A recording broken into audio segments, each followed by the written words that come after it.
ఈరోజు మనం న్యాయశాఖ గురించి చదువుకున్నాం. సాధారణంగా ప్రభుత్వాంగాలలో 3 శాఖలు ఉంటాయని మనం చెప్పుకున్నాం. ఒకటి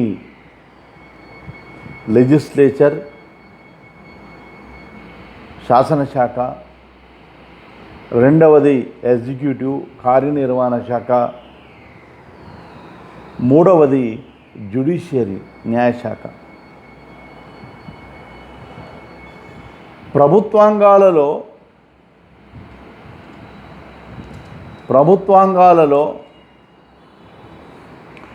న్యాయశాఖ, కార్యనిర్వహణ శాఖతో పాటు ప్రభుత్వాంగాలలో శాసనశాఖ, కార్యనిర్వహణ శాఖతో పాటు న్యాయశాఖ కూడా ముఖ్యమైనది. అధికార పృథక్కరణ సిద్ధాంతం ప్రకారం ఈ 3 శాఖలకు కూడా, శాసన, కార్య, న్యాయశాఖలకు, ఈ 3 శాఖలకు కూడా సమానమైన అధికారాలు ఉన్నాయి. శాసన, కార్య, న్యాయశాఖలకు కూడా ఈక్వల్గా సమానమైనటువంటి అధికారాలు కలిగి ఉన్నాయి. దానినే మనం అధికార పృథక్కరణ సిద్ధాంతం అంటాం. ఈ 3 శాఖలు సమానమైనటువంటి అధికారాలు కలిగి ఒక శాఖపై ఇంకొక శాఖ నియంత్రణాధికారాన్ని కలిగి ఉండడాన్ని అధికార పృథక్కరణ సిద్ధాంతం అని అంటాం.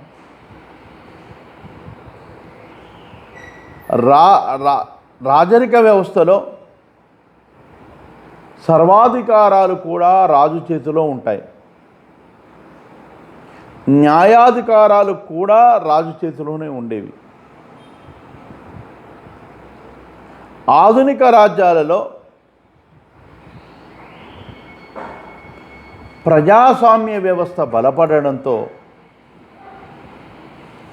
ఆధునిక కాలంలో ప్రజాస్వామ్య వ్యవస్థ బలపడడంతో న్యాయశాఖ స్వతంత్ర ప్రాతిపత్తిని సంపాదించగలిగింది.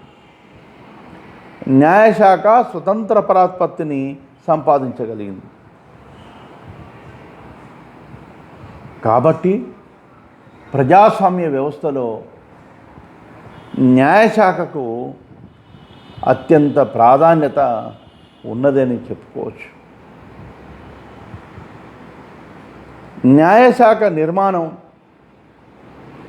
కొన్ని ముఖ్యాంశాలను మనం పరిశీలించి చూసినట్లయితే, ప్రపంచంలోని వివిధ రాజ్యాల యొక్క న్యాయశాఖలను పరిశీలించి చూస్తే ప్రధానంగా మనకు ఈ క్రింది లక్షణాలు కనిపిస్తాయి. చాలా రాజ్యాలలో కూడా న్యాయశాఖలు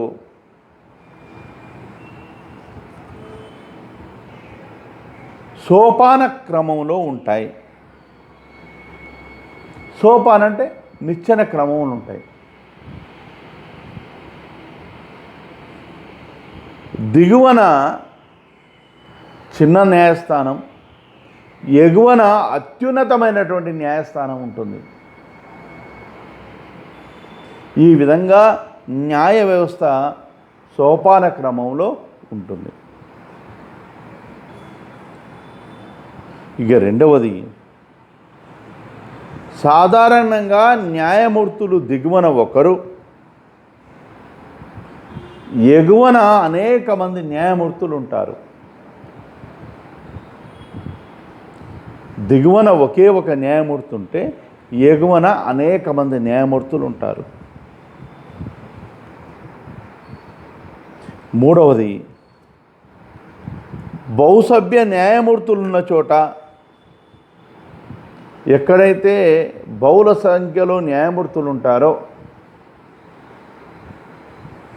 బహుళ సంఖ్యలో న్యాయమూర్తులున్న దగ్గర తీర్పులు సంప్రదింపుల ద్వారా మెజార్టీ అభిప్రాయం ప్రకారం తీర్పులు ఉంటాయి.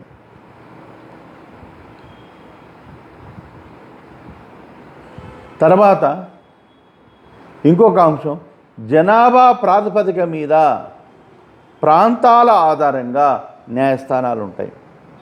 ఒక ఏరియాకు ఒక న్యాయస్థానం ఉండొచ్చు, లేదా గింత జనాభాకు ఒక న్యాయస్థానం అని ఉండొచ్చు.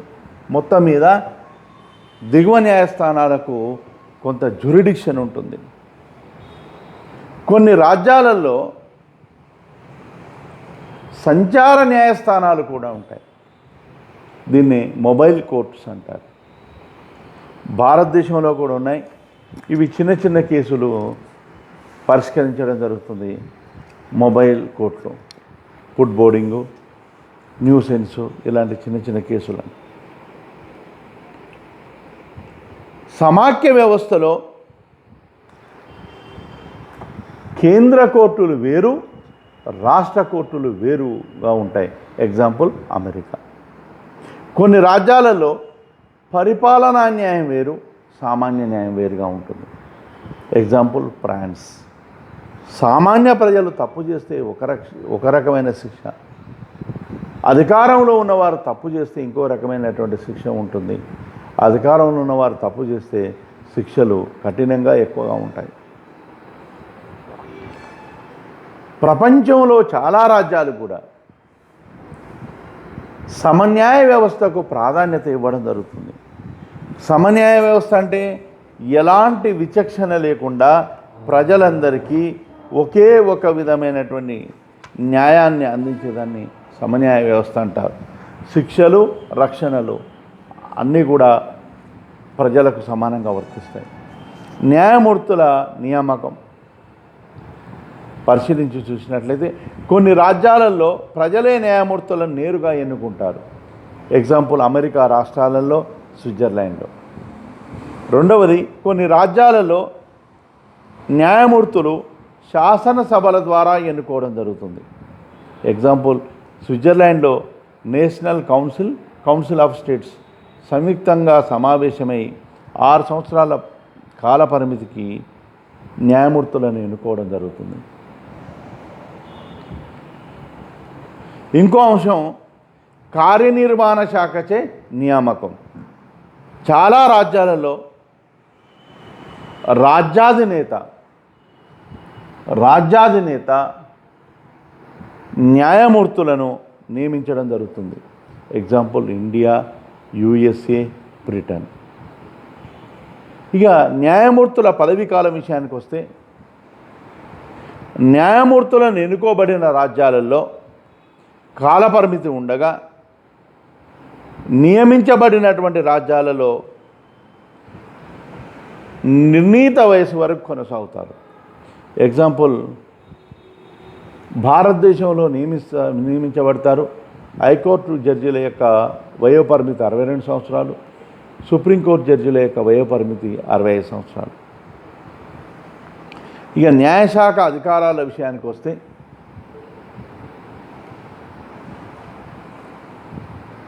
ప్రపంచంలోని వివిధ రాజ్యాలలో న్యాయశాఖ యొక్క అధికారాలను పరిశీలించి చూసినట్లయితే ప్రధానంగా మనకు ఈ విధంగా కనిపిస్తాయి. 1, చట్టాలకు అర్థ వివరణ. న్యాయశాఖ కార్యనిర్వహణ శాఖ ఆమోదించినటువంటి చట్టాలకు అర్థ వివరణ ఇవ్వడం జరుగుతుంది. శాసనశాఖ రూపొందించినటువంటి చట్టాలను రాజ్యంలో ఎవరైనా ఉల్లంఘిస్తే వారిని న్యాయశాఖ శిక్షించడం జరుగుతుంది. రెండవది, హక్కుల పరిరక్షణ. రాజ్యంలో పొందుపరచబడిన యొక్క రాజ్యాంగంలో కల్పించబడినటువంటి పౌరుల యొక్క హక్కులకు న్యాయశాఖ రక్షణ కల్పించడం జరుగుతుంది. పౌర హక్కుల ఉల్లంఘన జరిగితే, పౌరుల యొక్క హక్కులకు భంగం ఏర్పడితే న్యాయస్థానాలు తమ యొక్క తీర్పుల ద్వారా పౌరుల యొక్క హక్కులను పరిరక్షించడం జరుగుతుంది. ఎగ్జాంపుల్, భారతదేశంలో 226 ప్రకరణ ప్రకారం హైకోర్టు, 32వ ప్రకరణ ప్రకారం సుప్రీంకోర్టు, 32వ ప్రకరణ ప్రకారం సుప్రీంకోర్టు,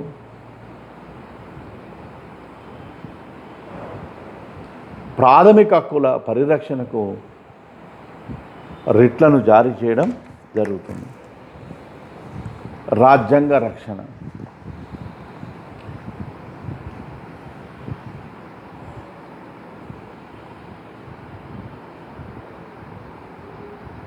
రాజ్యాంగ రక్షణ. రాజ్యాంగాన్ని ప్రజలు కానీ ప్రభుత్వం కానీ ఉల్లంఘించకుండా న్యాయస్థానం రాజ్యాంగ పరిరక్షణ చేయడం జరుగుతుంది.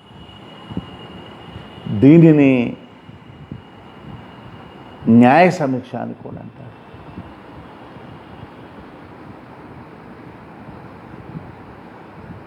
కేంద్ర రాష్ట్ర ప్రభుత్వాలు రూపొందించినటువంటి చట్టాలు ఖచ్చితంగా రాజ్యాంగ పరిధిలోనే ఉండాలి, రాజ్యాంగానికి లోబడి ఉండాలి. ఒకవేళ కేంద్ర రాష్ట్ర ప్రభుత్వాలు రూపొందించినటువంటి చట్టాలు రాజ్యాంగ విరుద్ధంగా ఉన్నట్లయితే అవి చెల్లనేరం అని చెప్పేసి ఉన్నత న్యాయస్థానాలు ప్రభుత్వం రూపొందించినటువంటి చట్టాలను కొట్టివేయడం జరుగుతుంది. సమాఖ్య వ్యవస్థ యొక్క పరిరక్షణ. న్యాయస్థానాలు సమాఖ్య వ్యవస్థ ఉన్న దగ్గర, అమెరికా లాంటి దేశాలలో, మనది అర్ధ సమాఖ్య భారతదేశం. అమెరికాలో కేంద్ర స్థాయిలో కేంద్ర ప్రభుత్వం, రాష్ట్ర స్థాయిలో రాష్ట్ర ప్రభుత్వాలు సమానంగా రాజ్యాంగబద్ధంగా అధికారాన్ని కలిగి ఉంటాయి. ఈ న్యాయస్థానాలు రాష్ట్రాల యొక్క హక్కులను పరిరక్షించడం జరుగుతుంది.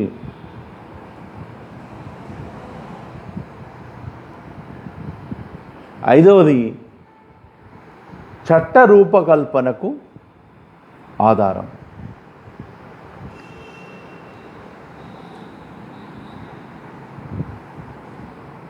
న్యాయస్థానాలు కొన్ని సందర్భాలలో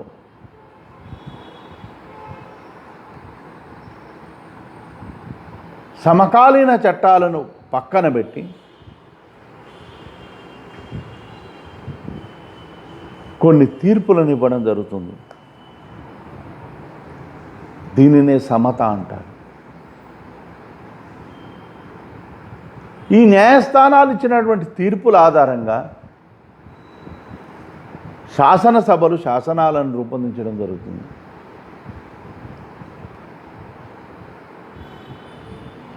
అంతేకాకుండా కొన్ని సందర్భాలలో స్వయంగా న్యాయస్థానాలు ఫలానా శాసనాలు రూపొందించమని సలహాలు సూచనలు కూడా ఇవ్వచ్చు.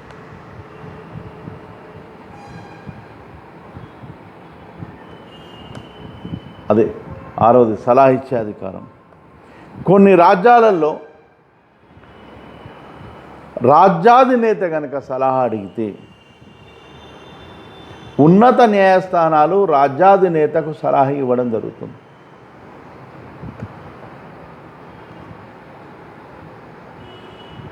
ఎగ్జాంపుల్, భారతదేశంలో 143వ ప్రకరణ ప్రకారం రాష్ట్రపతి గనక సలహా అడిగితే సుప్రీంకోర్టు రాష్ట్రపతికి సలహా ఇవ్వడం జరుగుతుంది.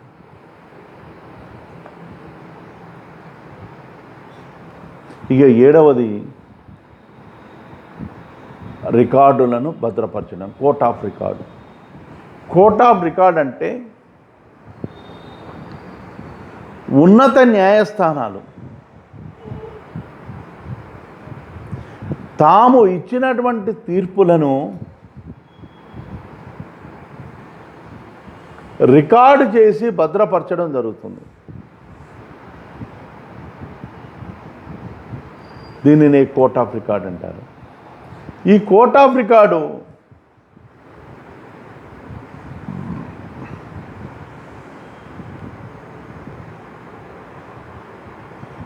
దిగువ న్యాయస్థానాల యొక్క తీర్పులకు మార్గదర్శకంగా ఉంటాయి. ఎగువ న్యాయస్థానాల యొక్క తీర్పుల ఆధారంగా చేసుకొని దిగువ న్యాయస్థానాలు తీర్పులు ఇవ్వడం జరుగుతుంది. న్యాయేతర విధులు.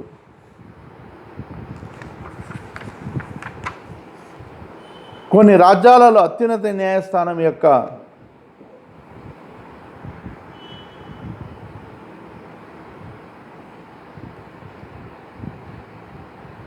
ఒక అత్యున్నత న్యాయస్థానం యొక్క ప్రధాన న్యాయమూర్తి చేత ఆ రాజ్యం యొక్క రాజ్యాధినేత పదవీ ప్రమాణ స్వీకారం చేయిస్తాడు. ఎగ్జాంపుల్, భారత రాష్ట్రపతి, భారత రాజ్యాధినేత,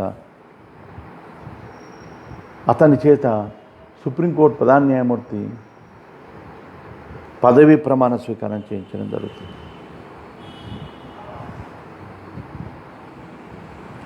అంతేకాకుండా ఎగువ న్యాయస్థానాలు దిగువ న్యాయస్థానాల యొక్క తీర్పులను పరిశీలించడం జరుగుతుంది. ఎగువ న్యాయస్థానాలు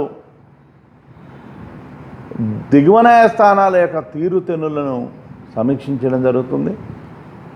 ఎగువ న్యాయస్థానాల యొక్క అజమాయిషీలో దిగువ న్యాయస్థానాలు పనిచేయడం జరుగుతుంది. కొన్ని రాజ్యాలలో రాజ్యాధినేత, ఉపరాజ్యాధినేత పదవి ఖాళీ ఏర్పడ్డప్పుడు ఉన్నత న్యాయస్థానం యొక్క ప్రధాన న్యాయమూర్తి తాత్కాలికంగా ఆ పదవిని అలంకరించడం జరుగుతుంది. ఎగ్జాంపుల్, భారతదేశంలో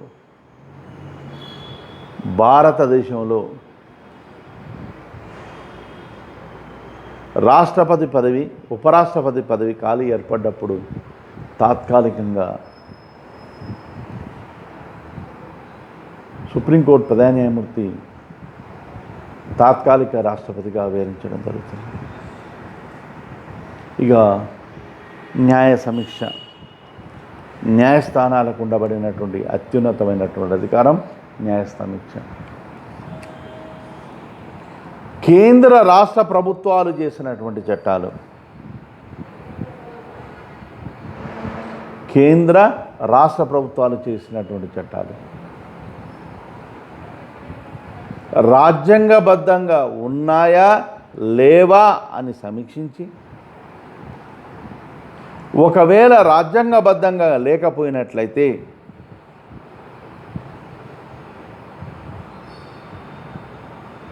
అవి చెల్లనేరవు అని కొట్టివేసే అధికారాన్ని న్యాయస్థానాలకు ఉంటే దానిని న్యాయ సమీక్షాధికారం అంటారు. కేంద్ర రాష్ట్ర ప్రభుత్వాలు చేసినటువంటి చట్టాలు రాజ్యాంగబద్ధంగా ఉన్నాయా లేవా అని సమీక్షించి, ఒకవేళ రాజ్యాంగబద్ధంగా లేకపోతే ఇవి చెల్లనేరవు అని కొట్టివేసేటువంటి అధికారాన్ని న్యాయ సమీక్షాధికారం అని అంటారు. ఈ న్యాయ సమీక్షాధికారము అమెరికాలో, భారతదేశంలో ఉంది. ఇది సాధారణంగా దృఢ రాజ్యాంగంలో ఈ న్యాయ సమీక్షాధికారం అనేది ఉంటుంది. ఈ న్యాయ సమీక్షాధికారం ఉండాలంటే ఖచ్చితంగా ఆ రాజ్యంలో లిఖిత రాజ్యాంగమే ఉండాలి. రాతపూర్వకంగా ముందుగానే రాసుకున్నటువంటి రాజ్యాంగాన్ని లిఖిత రాజ్యాంగం అంటారు. ఆ లిఖిత రాజ్యాంగం ఉండాలి. రెండవది దృఢ రాజ్యాంగం ఉండాలి. సులభ పద్ధతిలో మార్చడానికి వీలు లేనటువంటి దృఢ రాజ్యాంగం ఉండాలి. మూడవది సమాఖ్య వ్యవస్థ ఉండాలి. చాలా రాజ్యాలలో సమాఖ్య వ్యవస్థ ఉన్నటువంటి రాజ్యాలలో మాత్రమే ఈ ఉన్నత న్యాయస్థానాలకు న్యాయ సమీక్షాధికారం అనేది ఉంటుంది. సాధారణంగా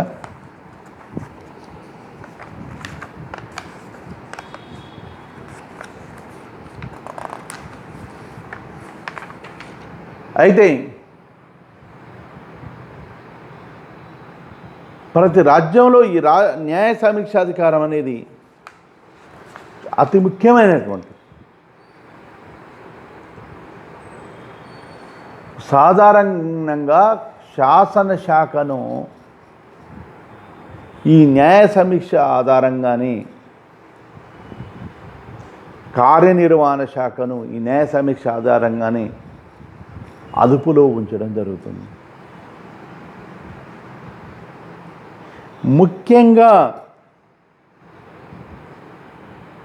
ముఖ్యంగా ఏ రాజ్యంలోనైతే సమాఖ్య వ్యవస్థ ఉంటుందో ఆ రాజ్యంలో ఖచ్చితంగా ఈ న్యాయ సమీక్షాధికారం ఉంటుంది. మరి సమాఖ్య వ్యవస్థ కలిగినటువంటి రాజ్యాలలో మాత్రమే ఈ న్యాయ సమీక్షాధికారం ఎందుకు ఉండాలి అంటే సమాఖ్య వ్యవస్థ కలిగినటువంటి రాజ్యాలలో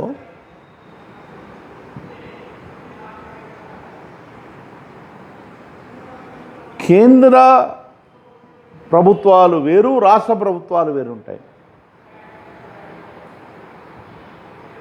సాధారణ పరిస్థితుల్లో రాష్ట్రాలు కేంద్రంతో సమానమైనటువంటి అధికారాలు రాష్ట్ర పరిధిలో చెలాయిస్తాయి.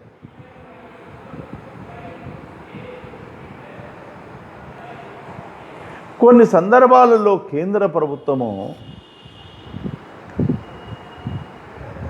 రాష్ట్రాల యొక్క హక్కులను హరించేటువంటి ప్రమాదం ఉంది.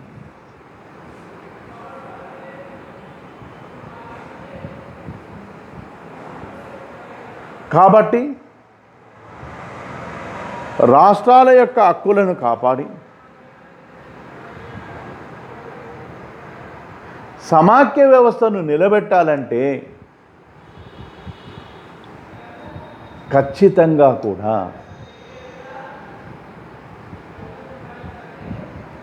న్యాయస్థానాలకు